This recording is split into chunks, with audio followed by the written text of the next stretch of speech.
Là, je vous propose la correction du numéro 38, page 123 dans votre livre, dans le Césamat. 38, page 123, c'est marqué là. Donc, c'est cet exercice-là, extrait du brevet. En fait, là, on va rentrer dans la. Si on n'y est pas déjà, parce qu'il y a toujours un décalage, dans les révisions de brevet. Donc, ça, c'est problème, équation à la fois. Et calcul aussi à la fois. C'est un peu, il y a un peu de tout et c'est un petit peu compliqué. Enfin, un peu casse-pied, quoi. C'est un peu. Voilà.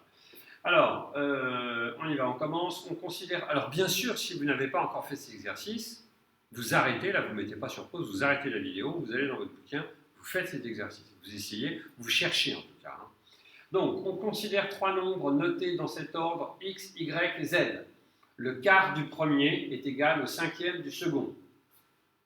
Le quart du premier est égal au cinquième du second. X sur 4 donc est égal à y sur 5. Je note les informations au fur et à mesure qu'elles arrivent. Qui lui-même, donc le second nombre, qui est lui-même égal au sixième du troisième. Donc le second nombre, y, est égal au sixième du troisième. Est égal à donc z sur 6, x, y, z. Petit conseil, je vous conseille de noter des z comme ça avec une petite barre. Ah, on ne voit rien du tout là, c'est pile dans le reflet. Voilà, normalement là on devrait voir quelque chose. Vous mettez une petite barre au milieu du z, parce que sinon on les confond avec les deux, hein, quand on n'écrit pas très très bien comme moi.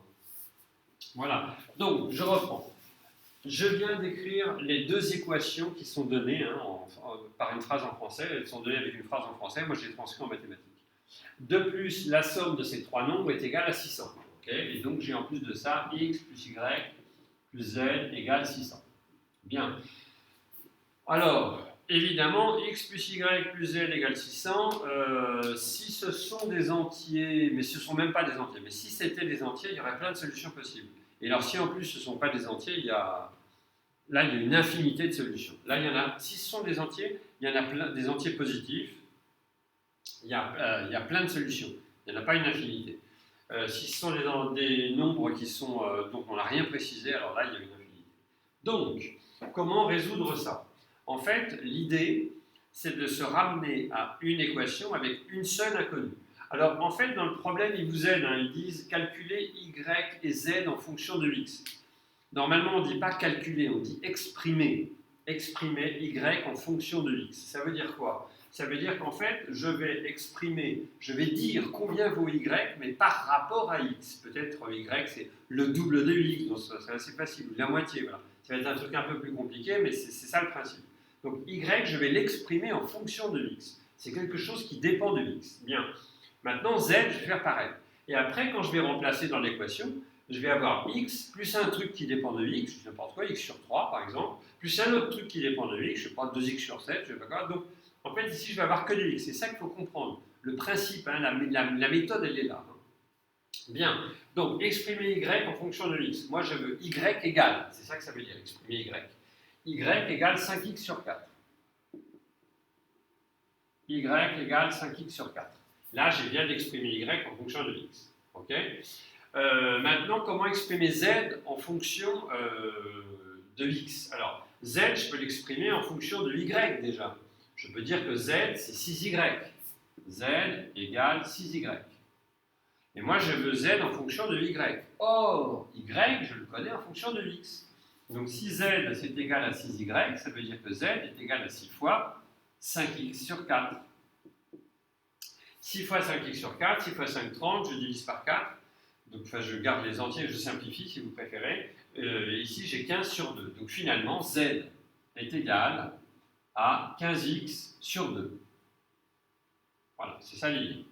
Bien, maintenant que j'ai exprimé y en fonction de x et z en fonction de x, je peux réécrire mon équation. Alors vous, comme d'habitude, bien évidemment, vous faites les calculs au moment où je dis de les faire. Au moment où je commence à les faire, vous mettez sur pause, vous faites une lecture active de la vidéo. Et maintenant, je reprends cette égalité-là en sachant que y et z, je peux les exprimer en fonction de x. Ça me donne x plus y, c'est-à-dire plus 5x sur 4, 5x sur 4, plus z, c'est-à-dire 15x sur 2, 15x sur 2, tout ça c'est égal à 600, hein, c'est ça? Ouais, c'est égal à 600. Bien, j'essaie d'écrire là pour le son, petit idiot, je pourrais prendre plus de place là-bas. Je continue, donc je vais me décaler un peu parce que c'est un peu ridicule là, ce que j'ai fait, tant pis. Ici, je mets tout sur 4, hein, tout au même dénominateur. X, ça fait 4x sur 4. Bon, je vais tout mettre sur 4, comme ça, ce sera plus simple. Tout ça égale 600. X, c'est bien 4x sur 4, plus 5x sur 4, bah, il est déjà sur 4, j'ai rien à faire. Mais je tousse en direct. Ah, c'est intéressant, c'est parce que je... non, je blague, tout va bien. Donc, 15x sur 2, ça fait bien 30x sur 4. Voilà, égale 600. Ok. Je réduis maintenant le nombre de x que j'ai ici. J'en ai 4 plus 5 plus 30. Ça me fait 39x sur 4 égale 600. Ok, tout le monde est toujours là, c'est bon. Finalement, ça fait 39x est égal à 4 fois 600, donc 2400, je fais direct. Ensuite, x est égal à 2400 sur 39. Alors, soit vous prenez votre calculatrice, soit vous voyez que ça se simplifie. Vous gardez la fraction, vous gardez une valeur exacte, bien sûr. Mais si vous tapez cette fraction sur votre calculatrice, normalement, ça doit vous sortir 800 sur 13. Bah oui, parce que ça, c'est 3 fois 13, et ça, c'est 3... 24, c'est 3 fois 8, hein, donc 2400, c'est 3 fois 800, ça, c'est 3 fois 13. Donc, x est égal à 800 sur 13. Je vais l'écrire ici, x égale 800 sur 13. Ok. Et maintenant que x est égal à 800 sur 13, enfin que j'ai trouvé que x, ça valait 600 sur 13, bah, je peux maintenant calculer y. Donc, y va être égal à 5x sur 4. Alors, je vous rappelle que 5x sur 4, c'est pareil que 5 quarts de x. Hein. Donc, ça fait 5 quarts fois 800 sur 13. En fait, je vous ai corrigé ce problème aussi parce que j'ai vu qu'il y avait des fractions de fractions. Hein. Alors, comment on fait 15x sur 2 alors que x est une fraction? Ben, on considère que 15x sur 2, que 5x sur 4 ici, 5x sur 4, c'est bien 5 quarts fois x. Hein. C'est exactement la même chose. Voilà. Ensuite, ça fait... alors ça se simplifie, le 800 et le 4 ici se simplifient. Donc ça fait 5 fois 200 sur 13. Donc, hein. Et donc ça fait 1000 sur 13. Voilà. Y est égal à 1000 sur 13. Je vais l'écrire ici. Y égale 1000 sur 13. OK. Et enfin, le dernier. Alors, par exemple, le dernier, là, si vous aviez raté le deuxième, vous le faites, hein, vous arrêtez, vous le faites. Le dernier, c'est Z. Z égale 15x sur 2. Z égale 15x sur 2. Je vais l'écrire comme ça vient au même. 15 demi fois x, c'est-à-dire 15 demi fois 800 sur 13. Voilà, ça va donner des trucs. J'espère que j'ai une calculatrice pas loin pour le faire. Oui, ça va. 15 demi fois 800 sur 13, c'est donc égal à... Ici, on a 15, bon, on va faire 15 fois 200 en fait. Hein. 15 fois 400, excusez-moi.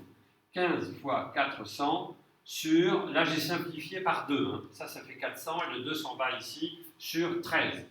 Bon, 15 fois 4, ça fait... celui-là. 15 fois 4, ça fait 60.